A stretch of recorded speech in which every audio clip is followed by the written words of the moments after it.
শুভ দুপুর বন্ধুরা, কি করছো সবাই? দেখো আমি স্নান করে এসে পাশের বাড়িতে বসে আছি।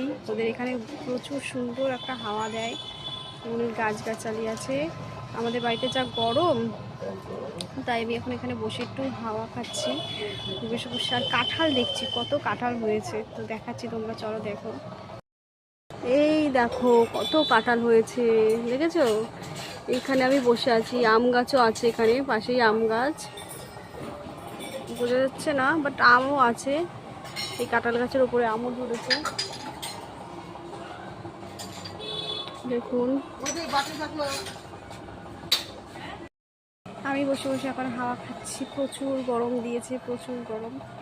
বাপের বাড়িতে আসলে না প্রচুর গরম লাগে অ্যাকচুয়ালি, মানে ছাদের ঘর তো, উপরের ঘরগুলো গরম হয়, নিচের ঘর ঠান্ডা, এটা সবাই নিচে এসে থাকে। উপরের ঘর যখন মানে গরম হয়ে যায়, নিচে এসে সবাই থাকে। তাই এখন সবাই খাওয়া দাওয়া করছে, আমি বললাম যে না থাক, এখানে বসি, তারপরে শোবো। তো তোমরা কি করছো? তোমাদের কি খাওয়া দাওয়া হয়ে গেছে? আমাকে জানিও। তো ভিডিওটি কেমন লাগছে তাও জানিও। আজকের মতো রাখলাম, বাই, পরে দেখা হবে।